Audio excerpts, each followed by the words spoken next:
Olá, bem-vindo ao Correio Entrevista deste domingo, pela RCTV Correio Web, com a presença do professor Renato César Carneiro, especialista em Direito Eleitoral, com quem, obviamente, nós vamos conversar sobre as reformas políticas que o Brasil precisa, ou que tanta gente acha que o Brasil precisa atualmente. Professor, a reforma política é realmente urgente no Brasil de hoje? De todas as reformas que o Brasil necessita, como foi a reforma trabalhista, a reforma previdenciária, a reforma tributária, talvez a reforma política seja a mais importante de todas, porque justamente precisa melhorar a nossa representação política. O que é que o senhor vê assim que é fundamental? Mexer. O senhor falou em representatividade política, né? Inicialmente nós devemos tirar a exclusividade dos partidos políticos como instrumentos, como canais de representação entre o poder e a sociedade, entre o poder político e a sociedade. Está no momento de nós pensarmos nas candidaturas avulsas, né? O jurista Modesto Carvalhosa, nesse sentido, ele já vem iniciando o movimento para que essa ideia seja abraçada na reforma política. E isso é possível, professor, sem partido no mundo atual? Exato, é possível sim, já que as redes sociais hoje, né, nós sabemos da importância delas para a representação e também para a sociedade, para a mobilização da sociedade, inclusive, né, já que foi fundamental nesses movimentos sociais que foram às ruas pedir soluções para o país. Então é perfeitamente possível nesse mundo globalizado e em que a democracia hoje ela também saiu das ruas para ser virtual também. Por que essa espécie de veto ao partido político? Foi que houve com o partido político que parece que a opção brasileira não deu certo? Bom, o veto ao partido político eu acho que foi um fracasso das próprias lideranças dos nossos partidos políticos, né? O Brasil sempre foi frágil em termos de história partidária, né, de identidade partidária, e os atuais líderes eles não aproveitaram essa democracia partidária. Pelo contrário, né, tomando as palavras do ministro do Supremo Tribunal Federal, quando julgou o Mensalão, eles se transformaram em verdadeiras organizações criminosas, né? Daí porque a necessidade de transpor essa etapa e sair dos partidos políticos e buscar novas experiências. Agora, pela atual Constituição, o texto constitucional atual, não há possibilidade. A via tem que ser pelo partido, né? Exatamente. A Constituição atual, no capítulo dos direitos políticos, ela trata a filiação partidária como uma das condições de elegibilidade. Nós teríamos que mudar, fazer uma alteração constitucional para possibilitar a candidatura avulsa. Então a questão da reforma política ela não vai se restringir especificamente, por exemplo, ao Código Eleitoral, né? Não, ou a uma mudança na lei, mas uma mudança constitucional mesmo. Exatamente. É necessário. Então tem que ser qualificada, né? Corretamente. É necessário uma mudança constitucional, não somente em relação à possibilidade de criação de candidaturas avulsas, mas também eu acho que é o momento de nós repensarmos nosso próprio sistema político, né? E já que o presidencialismo chamado de coalizão, ele fracassou, não é, diante desses escândalos, e pensarmos em adotar aqui o parlamentarismo. Professor, eu gostaria até de conversar um pouco mais profundamente sobre parlamentarismo, mas no próximo bloco, porque aqui me veio uma curiosidade. No Brasil, nós já temos, na história, o registro de candidaturas avulsas, né? Já houve um momento em que tínhamos, não é isso? Corretamente. Na década de 40, né, entre 40 e 50, nós tivemos candidaturas avulsas. E foi uma experiência que, historicamente, ela é uma experiência vitoriosa, uma experiência de sucesso? Sim, até agora não houve críticas, né? Na verdade, a exclusividade dos partidos políticos foi para que as lideranças partidárias elas tivessem o controle sobre o processo eleitoral, né? Enquanto que a candidatura avulsa tira dessas lideranças o controle e possa ser que surjam novos líderes através das candidaturas avulsas, né? Agora, é interessante, professor, porque os partidos são feitos por homens, né? Isso. Os homens os dirigem, os homens pensam, os homens fazem os seus programas. Aí a gente fica na seguinte indagação: será que vetando os partidos ou abrindo a possibilidade de candidaturas avulsas, a gente vai resolver o problema, ou o problema está exatamente no homem brasileiro que comanda, no agente político que comanda o partido? Não é que nós vamos resolver os problemas com candidatura avulsa, né? Mas nós vamos ter mais uma experiência vamos ter mais um instrumento de democracia, não é? E possa ser que com as candidaturas avulsas, os partidos políticos, os dirigentes, os seus membros, façam uma autorreflexão e melhorem a estrutura partidária. Porque no atual estágio da história, os partidos políticos brasileiros estão falidos. Agora, eles perderam todo o seu sentido. Não seria mais prudente uma reforma que priorizasse, que, sei lá, investisse numa campanha, que mudasse até o próprio conceito do partido, não de melhorar o partido, que desse ao partido uma importância que no Brasil ele não tem? É difícil mudar as estruturas partidárias, porque historicamente no Brasil elas são oligárquicas, né? E geralmente elas são associadas a uma personalidade, a um líder carismático, não é? Inclusive dizem que nos partidos políticos não há democracias internas. Isso é meio weberiano, né? Nós não é temos meio weberiano, né? de partidos políticos. Weber não é quem dizia, né, que deveria existir a classificação dos partidos políticos. Nossos partidos políticos não é de quadro, como fala Weber. Né? Não, e também da necessidade de um líder com carisma, né, para vencer a burocracia que o Estado iria impor ao cidadão e tal. Então, a dificuldade de democratizar os partidos políticos, já que eles são pessoas jurídicas de direito privado, ou seja, um tipo de associação específica, mas que se valem de recursos públicos para fazer campanha eleitoral.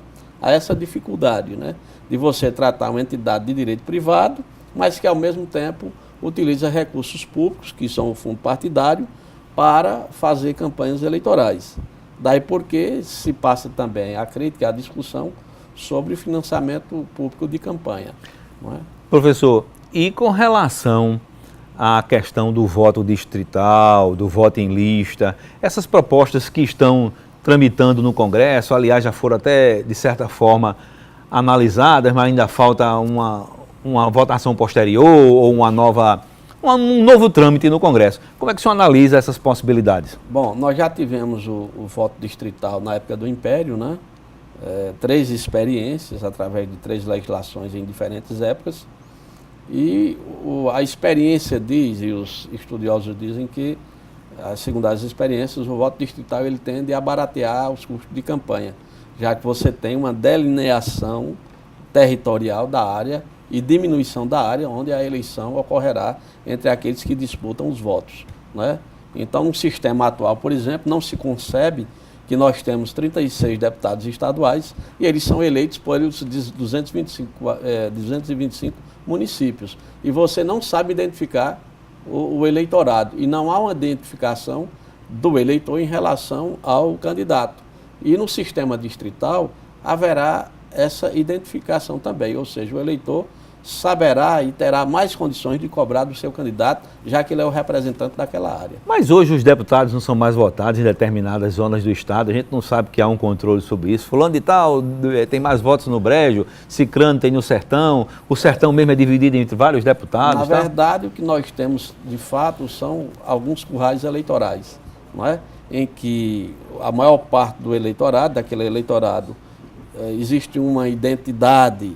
Alguns candidatos têm realmente identidade com aquele local, alguns candidatos derramam mais dinheiro naquelas áreas, onde eles saem praticamente dali, votados daquelas áreas, mas não existe essa exigência do eleitor em relação ao seu candidato.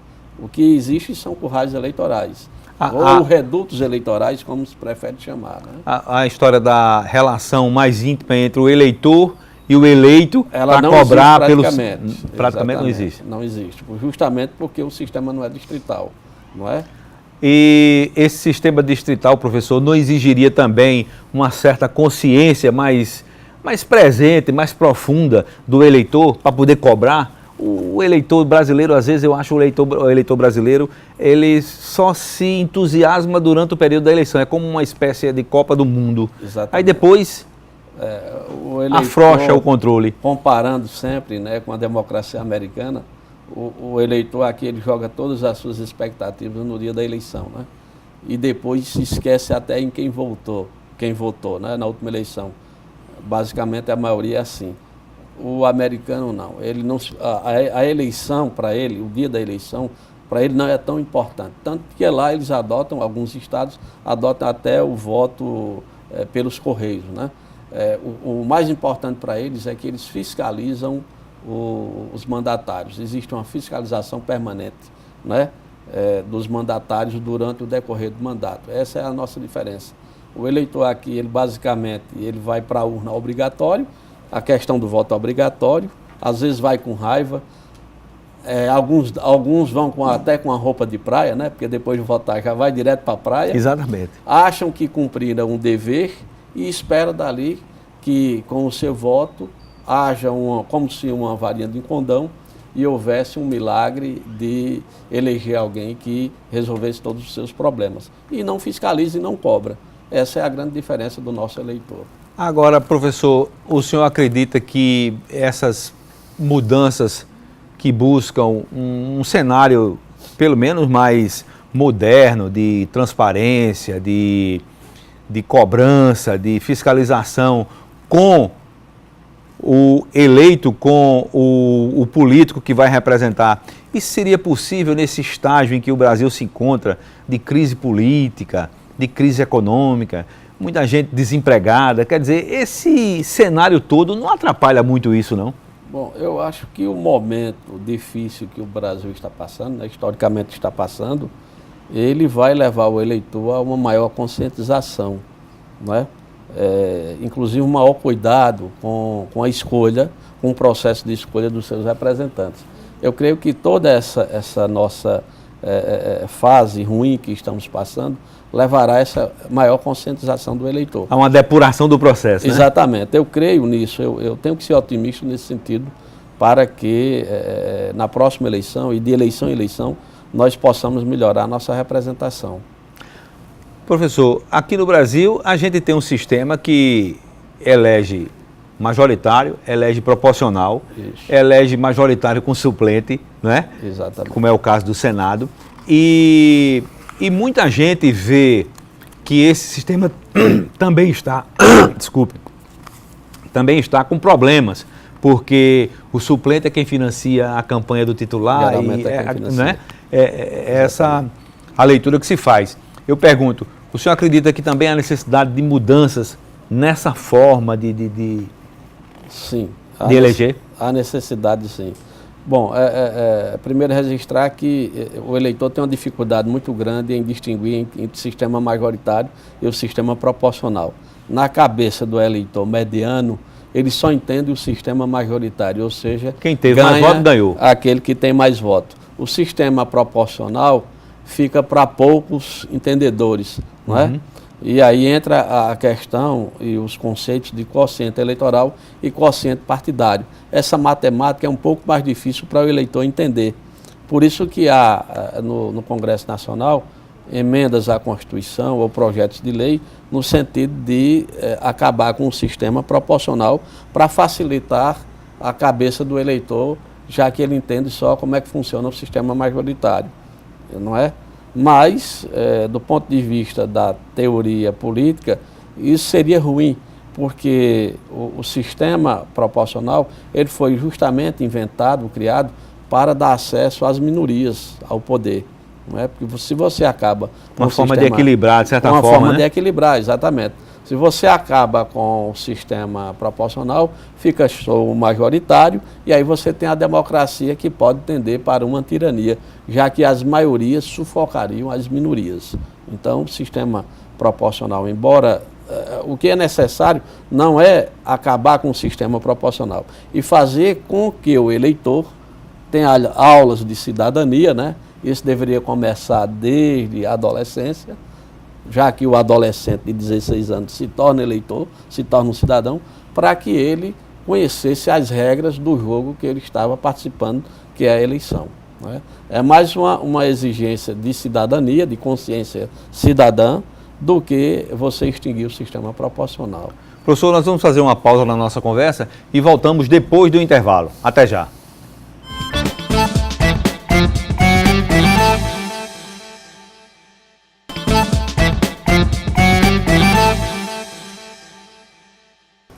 Voltamos com o Correio Entrevista pela RCTV Correio Web, que hoje conversa com o professor Renato César Carneiro. Professor, nesse segundo bloco eu gostaria de conversar com o senhor sobre questões históricas e também sobre forma de governo.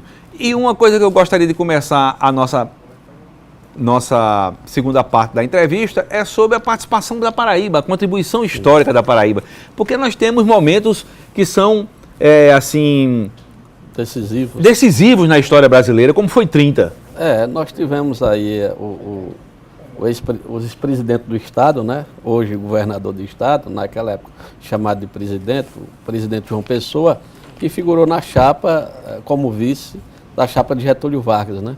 Que fazia oposição e foi a chapa que disputou a eleição de 1930 na sucessão de Washington Luiz. E que com a morte dele, né? Foi o estopim, né, para a Revolução de 1930, que inclusive está associada ao processo eleitoral, porque a Aliança Liberal, da qual João Pessoa fazia parte, a Paraíba com o Rio Grande do Sul e Minas Gerais, um dos lemas era melhorar a representação, era diminuir ou acabar com a corrupção eleitoral que marcou muito a República Velha, né, a Primeira República, não é? Que inclusive era chamada de eleições a bico de pena, dada a existência de fraudes em todas as fases do processo eleitoral, desde o alistamento até a apuração, né? Então a Paraíba, ela tem esse marco histórico na presença da Revolução de 30, através da figura de João Pessoa, e também vai se destacar depois, né, lá muito à frente, nos famosos casos dos calendários de Humberto Lucena, em 1994. Aliás, tema de um livro, né, que o senhor lançou recentemente, sobre casos célebres eleitorais, Exatamente. Alguma coisa assim, não é verdade? Casos eleitorais célebres, né? É uma coleção que eu venho divulgando, através da qual eu venho divulgando esses momentos históricos que marcaram, né, as eleições no estado da Paraíba. E nesse último volume, que há um mês eu lancei, o sexto volume dessa coleção, Casos Eleitorais Célebres, conta a história dos famosos calendários que levaram à cassação do registro de candidatura ao Senado de Humberto Lucena, que era presidente do Senado, era uma figura importante no cenário político nacional e que fez uso da gráfica, assim como outros parlamentares fizeram, e o Tribunal Superior Eleitoral entendeu de cassar o seu registro. O que até então era comum, né? Porque os políticos utilizavam a gráfica da Câmara, do Senado, enfim, Exatamente. A imprensa nacional para fazer propaganda política com determinados tipos de, sei lá, calendário, santinho, alguma coisa assim, né? E aí o TSE mudou o entendimento e... Era uma cultura da época, né? A confecção desses calendários pela gráfica do Senado, e os eleitores recebiam em suas residências, né, no final de ano, como brindes, na verdade, como uma atenção especial, né, do candidato ou do seu representante. E o TSE entendeu, estávamos naquela época, em 1994, tínhamos acabado de sair de um processo de impeachment, o primeiro da história do Brasil, que levou à saída de Collor de Mello, né?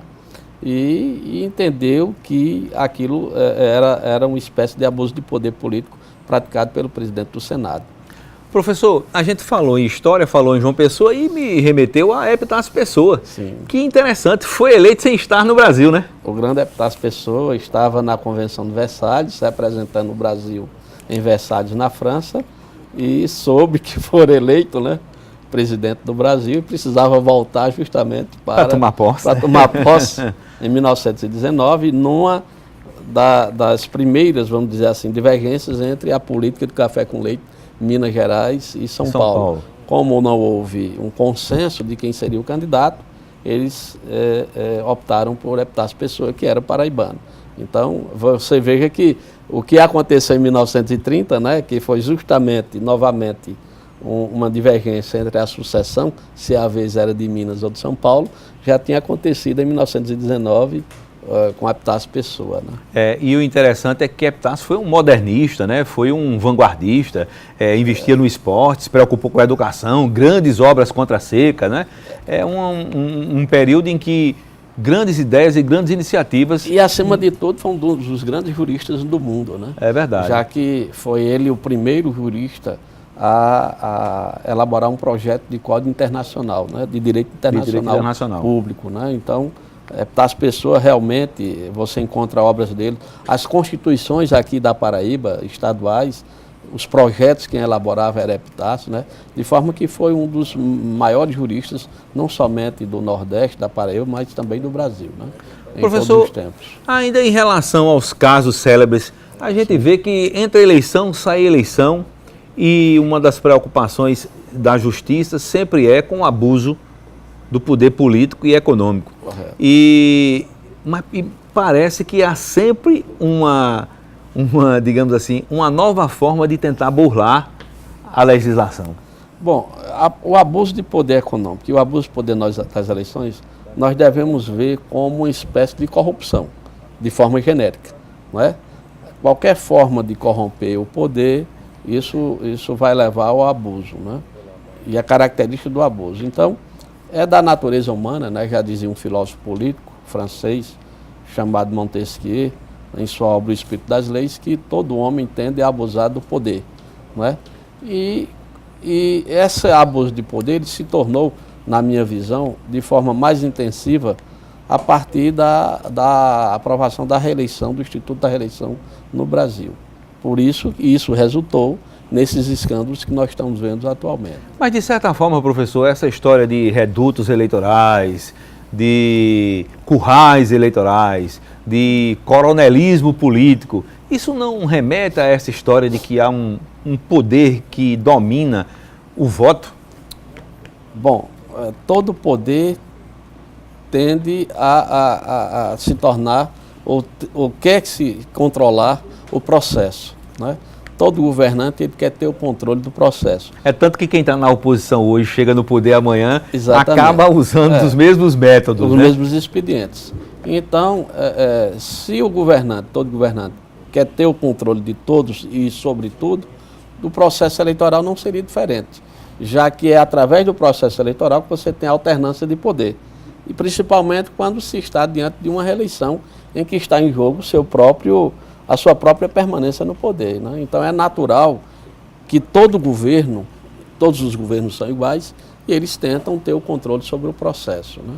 Falta um pouco mais de cidadania, professor, de exercício pelo cidadão dos seus direitos, de exigir as suas garantias, os seus direitos, entendeu? E até mesmo também de cumprir os seus deveres? Correto. Em termos de Brasil, isso é notório, né? O brasileiro, nós sabemos que ele é muito passivo. Ele sofre todas as injustiças, ele sofre todas as dificuldades. Os governos, às vezes, sejam ele federal, estadual, municipal, fazem o que querem. E o cidadão, nós notamos que não há uma exigência, né, de serviços públicos melhores, não é? Um caso aqui, outro ali, como aquelas manifestações de rua, começou por 20 centavos, né? Ou 30 centavos que levou multidões às ruas, que levou multidões, aquilo, né? Você veja que aquilo foi pontual, né? É uma coisa rara, né? É tanto que parou agora esses movimentos, né?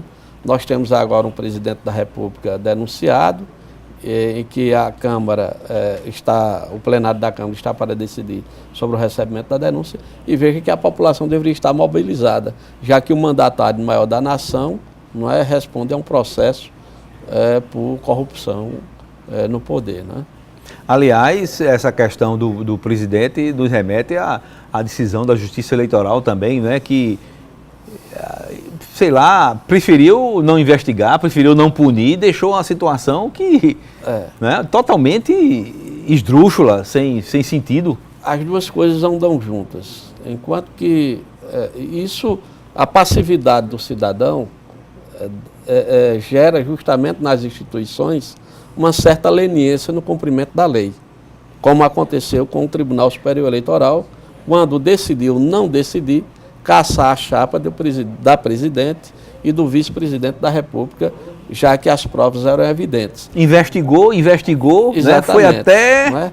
E você veja que essa atitude ou ação das instituições, ela retorna e reflete sobre o eleitorado, que diante do exemplo das instituições ou dos líderes políticos, faz com que a sua atitude, que era passiva, se torne mais passiva ainda. Ou seja, como quem diz, se o Tribunal Superior Eleitoral teve a oportunidade histórica de caçar e não caçou, por que é que eu sou cidadão, eu vou fazer alguma coisa?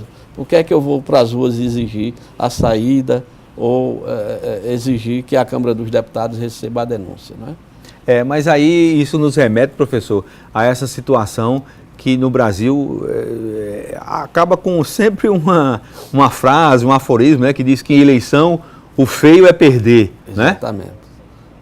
Porque acaba que parece que ninguém se preocupa com absolutamente nada. A lei não vale nada.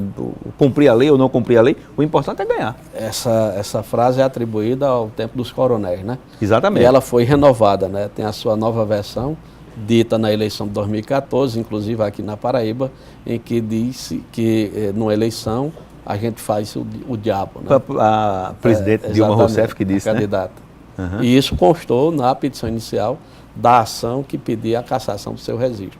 Agora, seu diploma, aliás. Interessante, só aproveitando o tema da justiça eleitoral que a gente está falando, que a justiça eleitoral acabou muito arranhada nesses processos todos de apuração de denúncias de Lava Jato, de Mensalão, porque o senhor vê que toda a defesa diz, todas as doações foram legais e declaradas e aprovadas pela Justiça Eleitoral. Declaradas à Justiça Eleitoral e aprovadas pelos tribunais eleitorais, né? Eu iria mais além, né? Eu diria que ela não somente saiu arranhada, mas com a decisão do TSE, ela cometeu um suicídio institucional, não é?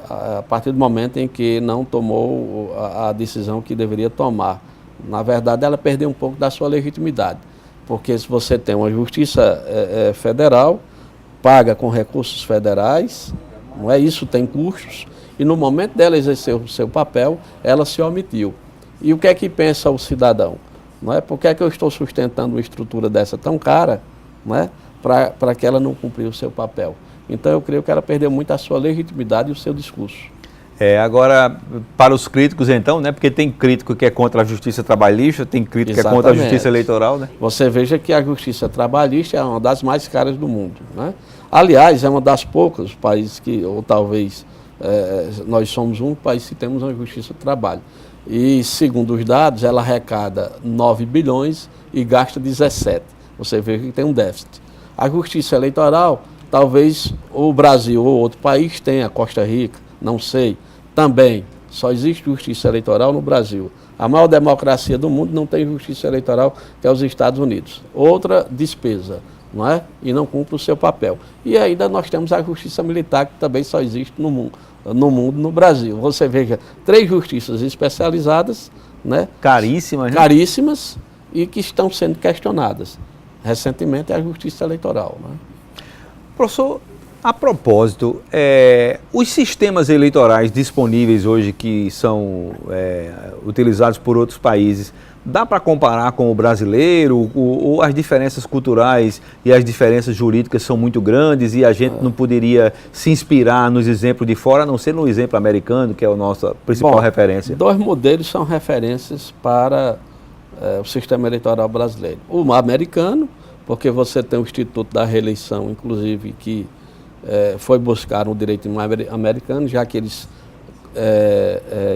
criaram a figura do presidente da República, e com o presidente da República veio a reeleição. Nós temos o sistema também eleitoral alemão, em relação ao voto distrital. Não é? Eles lá adotam o sistema distrital puro, não é? Porque existe também um sistema distrital misto, em que você tem uma votação pelo sistema majoritário e outra votação pelo sistema proporcional. Você elege deputados lá de 2 formas. Esse seria um misto. E o puro é aquele que você apenas adota o sistema majoritário. Não é? Então, os 2 modelos básicos que nós sempre recorremos é o sistema alemão e o sistema norte-americano. Professor, vamos fazer mais uma pausa na nossa conversa. Daqui a pouco a gente volta.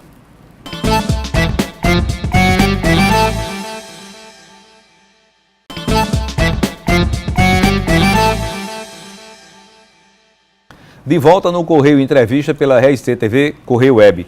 Hoje entrevistando o professor Renato César Carneiro, especialista em Direito Eleitoral, professor doutor da Universidade Federal da Paraíba. Aliás, o único professor de Direito Eleitoral aqui das universidades. É uma honra, né, professor? Não é o único, não. Não? Eu sou o professor da UFPB e da Unip, mas existem outros professores Eu sei assim, mas é o titular da cadeira mesmo, né? Foi, né?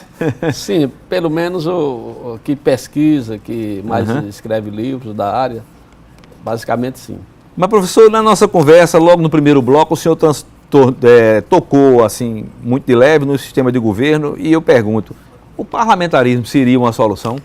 Bom, nós tivemos duas experiências parlamentaristas. Uma no segundo reinado, já no final da monarquia, né? Em que conservadores e liberais se alternaram no poder, já no fim da monarquia, para gerar a república. E tivemos uma experiência em 1961 com a renúncia de João Goulart. Tancredo Neves, desculpem, com Jânio Quadros. Renunciando, de Jânio Jango Quadros, assumindo e... Né? E para que João Goulart não assumisse, porque os militares não aceitavam, e ali foi uma tentativa de golpe, mas aí chegaram a um consenso e uma semana aprovaram a emenda reformando a Constituição para permitir o parlamentarismo, né? E aí veio os 3 ministros, Tancredo Neves, o primeiro, o segundo, Hermes Lima, que depois foi ministro do Supremo Tribunal Federal, e um mineiro chamado Brochardo da Rocha, que foi o último presidente do gabinete, né? Primeiro-ministro, né, digamos assim. Primeiro-ministro, exatamente. E aí depois o próprio João Goulart conseguiu, através de um referendo ou de um plebiscito, com que a maioria da população, mais de 70%, retornasse ao sistema presidencialista, né? Então, na verdade, nós precisamos, diante dessa crise, desse presidencialismo de coalizão, experimentar o parlamentarismo, né? Já que a responsabilidade não será de um único homem apenas, será do gabinete. Eu acho que o Brasil tem perfil para isso, esse perfil tão meio autoritário, assim, de decidir as coisas, de gostar de escolher uma pessoa para responsabilizar. Você tem razão, nosso poder é muito personalista, né? Nós precisamos experimentar essa forma de colegiada, né, de responsabilidade. Porque, veja, na prática, o que é que nós temos hoje? O presidente da República exerce o seu poder de forma unipessoal, mas não governa sem o Congresso Nacional. Tem a maioria, principalmente. Quando ele dá as costas ao Congresso Nacional, tem que sair como foi Fernando Collor de Mello, não é? Através do impeachment, não é? E quando ele começa a ter relações com o Congresso Nacional, não é? Inclusive relações suspeitas, incestuosas, relações não muito republicanas, se diz que está comprando o Congresso Nacional. Então veja que ele fica sem saída. Daí porque nas eleições foi criada essa teoria do presidencialismo de coalizão. Ninguém governa no Brasil se ele não ter uma base partidária, um apoio de partidos políticos ao seu redor, não é?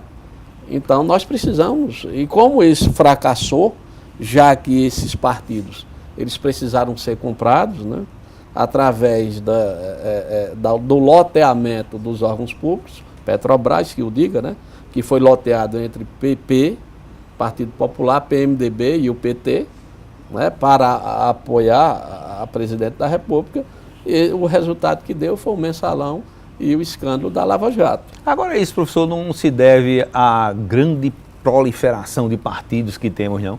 Se a gente tivesse menos partidos, não seria mais fácil a busca desse equilíbrio para ter uma relação mais republicana com o Congresso? É por isso que, né, na reforma política já se aponta uma cláusula de barreira, né, que já existia na lei dos partidos políticos, mas que o Supremo declarou inconstitucional, né? Mas o próprio Supremo, na decisão, adiantou ou ensinou de que, através de uma reforma política, é possível a cláusula de barreira, né? Porque o que a gente vê é que cada partido acaba tendo um tempo de TV, né? Recursos do fundo partidário. Recursos do fundo partidário, exatamente, né? Cada partido, principalmente os partidos, só surge se tiverem representação no Congresso Nacional, então isso vai dar um poder de barganha e a gente acaba nessa grande negociata, digamos. 35 partidos registrados e mais 24 em processamento no TSE. Diga aí, onde é que a gente vai chegar desse jeito?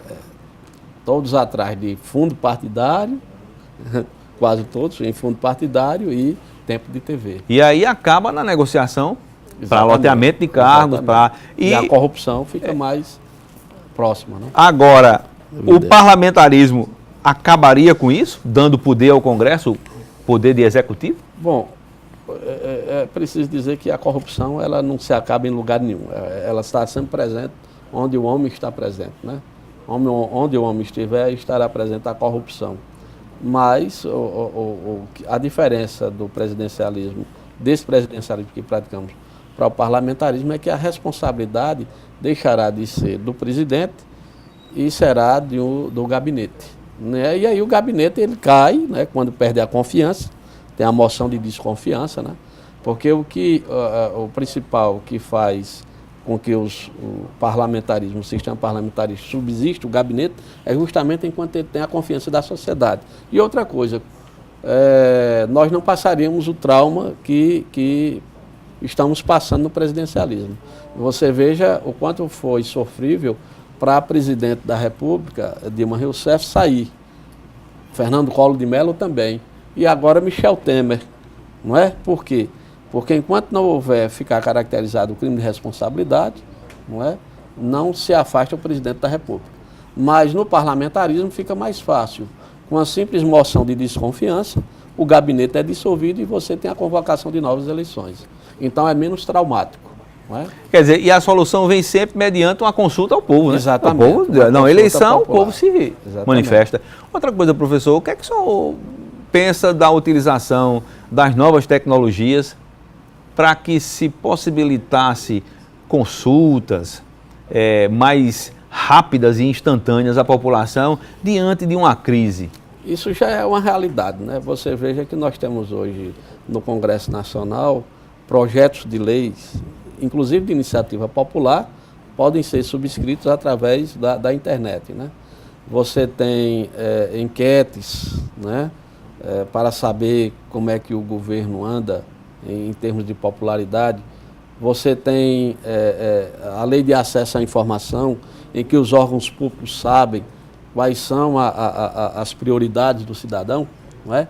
Hoje mesmo eu recebi, pouco antes de chegar aqui, eu recebi um telefonema, você veja como estamos evoluindo, do Senado Federal. Porque como eu sou pesquisador, eu pedi via e-mail uma consulta, né, uma pesquisa, um material, e eles estão com a dificuldade de encontrar isso, já que a matéria está arquivada. Foi um projeto de emenda de lei complementar e eles não conseguiram. E veja que eles tiveram a atenção de ligar para mim, direto do Senado. Né? Você veja o grau de qualidade desse serviço. Né? E como eu sou um pesquisador da Câmara dos Deputados e do Senado Federal, não é? Eu tenho tido um bom serviço. O que eu quero dizer com isso é que a sociedade evoluiu bastante, né? A informatização ela se tornou acessível e facilitou a vida, tem facilitado a vida do cidadão, inclusive no aspecto da democracia. Mas o senhor acha que isso é possível do ponto de vista eleitoral ou a consulta pelo voto exige uma certa reflexão, um certo tempo de preparo para que se cometa o menor número de erros possíveis, e mesmo assim a gente sabe que não evita o cometimento dos erros, né? Porque, de repente, numa coisa mais instantânea que você puder responder pela internet rapidamente, você pode ter uma velocidade que insinue o erro, né? O bom da internet é que você tem um mecanismo, um instrumento, né, de ali decidir, tomar a decisão e aquela mensagem chegar instantaneamente nos canais competentes, né? É claro que o simples fato de você ter um mecanismo ou instrumento, você tem que melhorar, como você disse, a consciência cidadã, né? Para que o cidadão não apenas aperte a tecla da urna eletrônica, por exemplo, né? E 5 horas da tarde, no mesmo dia já se começa a apuração e 10 horas já se sabe o resultado, exatamente. Mas mais importante do que isso é o cidadão ter a consciência da sua decisão e saber o que está fazendo e conhecer as regras do que está fazendo, que são as regras do jogo eleitoral, por exemplo, né? Só fazendo aqui um parêntese em relação a esse ponto que você perguntou, antigamente nas ágoras gregas, né, na Grécia Antiga, os cidadãos compareciam, não é, todos os dias em praça pública para tomar decisões, né? Há alguns cientistas políticos que sonham, né, isso é um sonho que algum dia pode se tornar possível, de que nós seremos uma ágora virtual, ou seja, o cidadão não precisará mais de se deslocar para a urna eletrônica, por exemplo, né? Considerando isso, ou preconcebendo de que cada um teria um terminal de computador em sua casa, e bastaria, né, em sua casa, bastaria acessar e aí exercer o seu direito de voto. Né? Isso seria uma agora virtual e também um tipo de eleição virtual em que não precisaríamos mais, por exemplo, da justiça eleitoral, em termos de urna oficial ou urna eletrônica. Né? Então, só apenas um sonho, vamos dizer assim, o senhor, como expectativa. Né? O senhor, como professor, deve ser otimista.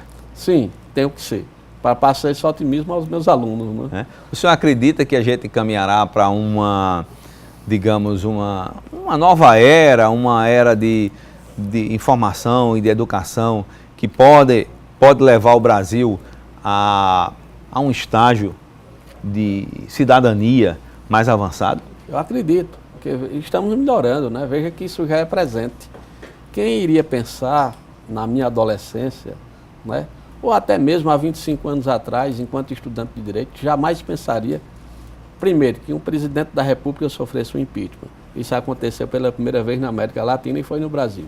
Segundo, que um presidente da República fosse condenado por corrupção. Isso aconteceu essa semana através de um Sérgio Moro. Segundo, que um presidente, terceiro, que um presidente fosse denunciado, não é? No Congresso Nacional, um presidente em exercício, está acontecendo com Michel Temer. Terceiro, que a presidente, uma ex-presidente, estivesse sendo investigado também por corrupção. Então, veja, eu só posso ser otimista no sentido de que o discurso que nós aprendemos desde criança, ou nos bancos, nas faculdades de direito, é de que a lei deve ser igual para todos. É republicano, né? É republicano isso, esse discurso. Então, isso nós estamos vendo que estamos caminhando nesse sentido no Brasil. Há até uma corrente doutrinária, né, que diz que o Brasil ainda está experimentando a história necessária para o aprimoramento de suas instituições. Afinal de contas, a Constituição é de 88. Exatamente. A democracia plena no país é recentíssima, né? Se a gente for levar em consideração os dados históricos. Então, nem o tempo necessário para que, digamos assim, as horas de voos tenham sido cumpridas, né?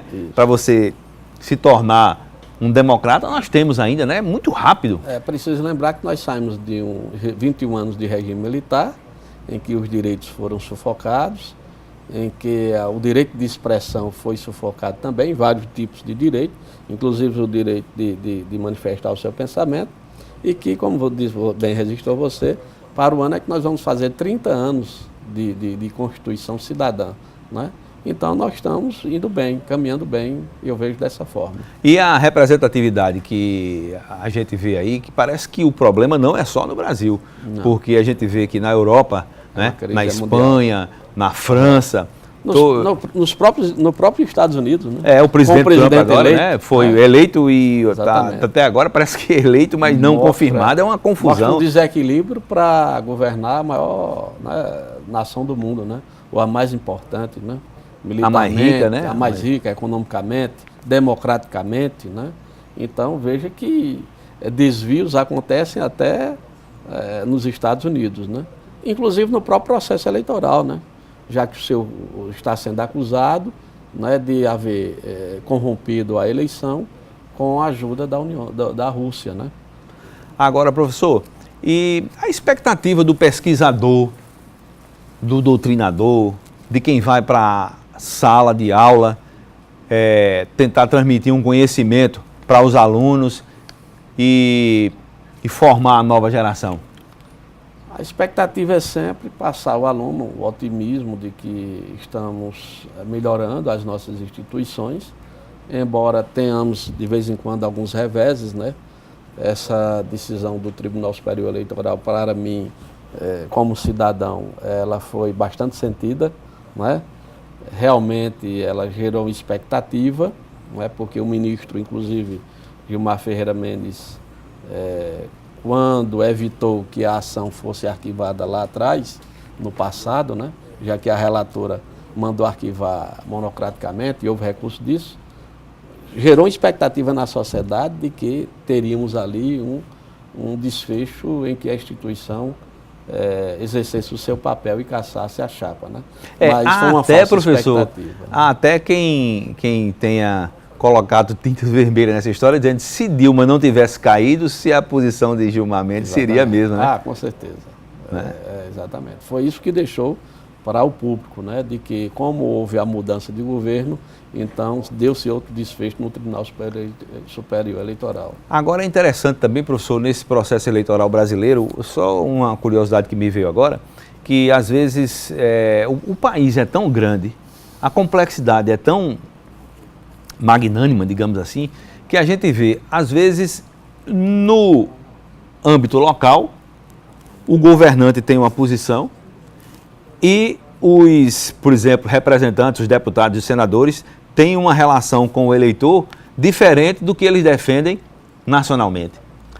Por exemplo, a terceirização, né? Muitas vezes há um posicionamento local que, digamos, para não agredir os eleitores, é contra a terceirização, mas no âmbito nacional defende-se a terceirização.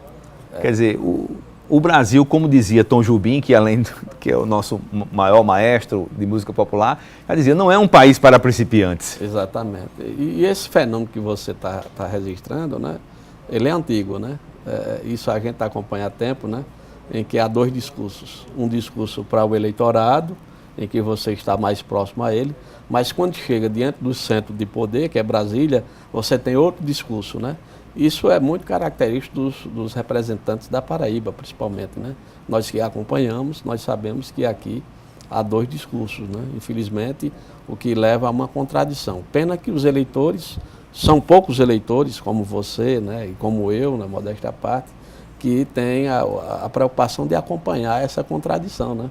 É justamente isso que falta ao eleitor, é acompanhar o cotidiano, né? O quão seria importante o eleitor acompanhar o cotidiano, inclusive dos discursos dos seus representantes. Isso que falta. Tem uma postura de acompanhamento, exatamente, de fiscalização, exatamente, né? Mas você prometeu isso, como é que hoje você está defendendo isso? Corretamente. Você vê que os eleitores, eles não sabem os projetos de lei, não conhecem os projetos de lei que são apresentados pelos seus representantes. Professor, há até a máxima de que quem domina a campanha eleitoral, de que quem domina a política é o marqueteiro. Né? Que os escândalos, eles perduram por 45 dias e depois disso você começa a manipular a informação de certa forma que após esse período, 45 dias, se cai num buraco negro, se esquece e você elege pessoas que cometeram verdadeiros crimes. Não foi à toa que a Lava Jato alcançou o marqueteiro da campanha presidencial, né? E o também anterior da primeira eleição, o Duda Mendonça, né? Em que se envolveu em lavagem de dinheiro, etc. Né? Então, isso envolve financiamento de campanhas eleitorais, corrupção e também o marketing eleitoral, né? Que agora está em declínio, né? Já que nesses últimos 20 anos, vamos dizer assim, né? Houve uma certa fabricação de notícias ou expectativas falsas ao eleitorado. Né? Professor, eu acho que se a gente fosse conversar agora sobre marketing, sobre financiamento de campanha, a gente faria outra entrevista. Isso. Mas eu vou ter que agradecer a sua presença. Muito obrigado por estar aqui com a gente e obrigado também ao telespectador e ao nosso internauta que teve paciência de nos assistir. Até a próxima entrevista. Muito obrigado.